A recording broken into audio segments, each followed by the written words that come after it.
Hi, my name's Poppy and I'm a speech and language therapist working for Evelina London Children and Young People's Community Speech and Language Therapy team. Today we are going to be talking a little bit about how we can use objects within your child's daily routines and sharing a tip of the week as well. Today's session is directed towards young people in reception or year one kind of age, so quite young children. But if your child isn't in that age range, then keep checking back on our page to see what other videos we post, because we might post something that is for your child's age, or have a look on the videos that we've already posted. So as usual, if you've seen these videos before, you'll know that we tend to use a visual timetable to show what we are going to do, and that's really just to show how simple visual timetables can be and how easy they are to use. So today we've got 4 things to do. So we've got hello and introduction, which I've just crossed off because we finished it. Second is activity. Third is tip of the week, and fourth is goodbye. So for this week's one, I've literally just used pen and paper, so it can be really easy, and I've just written the numbers and the words for what we're doing. You can draw pictures as well if you would like to. Pictures are especially good for younger children who can't quite read yet, but yeah, just to show how simple it can be. So next on our visual timetable is activity. So next I'm just going to be talking about our activity for today and doing the activity with you. So today's activity, we are going to be talking about something called objects of reference. Objects of reference are objects that can be used to represent an activity or a person or a place, and we can really use these objects to help children to understand what's about to happen, and also understand when an activity or a routine has finished. So we can really use them to help transition children from one activity to the next. So for example, from play to dinner time. So for the purposes of today's video, I am going to be using a spoon to represent mealtime. But you can use anything really to represent mealtime. It doesn't have to be a spoon. It could be a fork or a plate or a bowl or whatever. So if you want to join in with today's activity, then pause the video and you can go and grab any one of those types of things, anything that you use at mealtimes really. And we can change the object based on what the activity is. But today I'm just sticking with anything that's related to mealtimes. So mine is a spoon. So if you are joining in, then hopefully you have your object of reference ready to start and have a little practice. So the first thing that we want to do is to obviously get our child's attention, so say their name, and kind of really get down onto their level, and give them whatever the object of reference is, show it to them quite clearly, let them hold it, kind of just explore it a little bit. And at the same time as we do that, we want to say whatever it is that is coming alongside our object of reference. So I might give the object to my child and say, it's mealtime. And then as soon or very soon after I've said that, ideally we then want to direct them over to mealtime. And the reason we want to do that is because what we want is for them to really start to associate this object with mealtime. My recommendation for this is that you try your best to use the same kind of phrase every time you use the object of reference. So for example, I'm saying it's mealtime, so I would always try to say it's mealtime.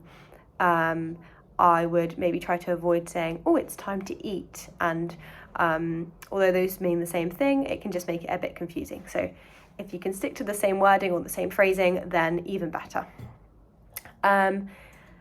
Then at the end of the activity, so we might have this out for the entire thing, so for the entire meal we might just have the spoon out on the side, and then when that activity has ended, so to show that mealtime is finished, we might first say mealtime is finished.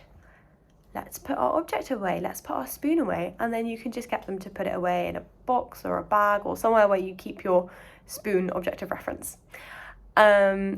And that will just help your child to understand that it's finished, and then you can pull out the object of reference for the next thing that you're doing. So it might be that you've used this for dinner time, and next is shower time. So you pull out, say for example, a flannel to show that now it's shower time, or a toy to show that actually now it's playtime again. So you can use them in that way just to help transition your child from one routine to the next.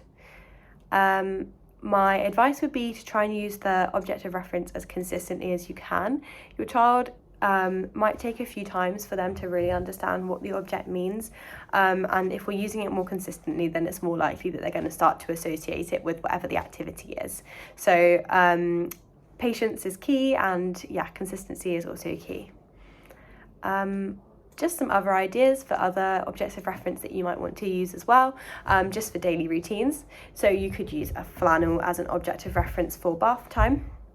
You could use a set of old keys or something that you don't use anymore for leaving the house, or car keys if you're getting into the car. Or you could use a pillow or a cuddly toy to show bedtime. Those are just a few ideas, but there's lots more out there. So that is our activity for today finished. So we can cross it off.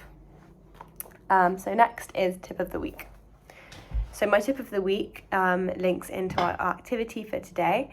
So my tip of the week is that if you're using quite a few different objects of reference to represent lots of routines within your child's day, to maybe try and use things that you don't actually need to use. For example, don't use your actual set of house keys, maybe use a spare set if you are using that to represent that you're leaving the house, or a flannel that you don't use normally for bath time, so that the idea is that we can keep all of these objects in one place. So we might keep them all in one bag or one box, and that is our object of reference bag or box, so that you can pull them out of there every time you need them, and your child can put them away when the routine or activity is finished.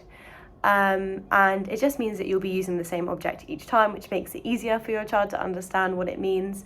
And it also means that if your child is in reception, that maybe if they're having difficulties with moving between things in reception, maybe you could send them into class with that bag or with that box, and their teachers can use it with them as well. So that would be my tip of the week. So our tip of the week is finished. So I'll cross that off. So all that's left to do really is a bit of a summary of today and goodbye. So I hope that you enjoyed today's activity, and that you enjoyed trying it out today, or will try it out at some other point, and that you can start to apply using objects of reference into your own child's daily routines. I would really encourage you to have a go at using a visual timetable, as we've been doing today. As I've shown, they're super simple to use, and they just don't have to be too complicated at all. All you really need is a pen and paper. If you have any questions or queries, please have a look at the information on our website, as you might find your questions are answered on there, particularly in the advice and support section. Our website address is www.evelina.nhs.uk/community speech and language. And you can also find that address on this Facebook page. If you can't find an answer to your question, then that's okay. You can email us and someone will get back to you. The email address you'll need is gst-tr.contact.slt@nhs.net. Thank you so much for joining us today. We'll be posting another video next week, and obviously as well, you can rewatch this video at any time if you ever want to come back to using objects of reference. Thank you.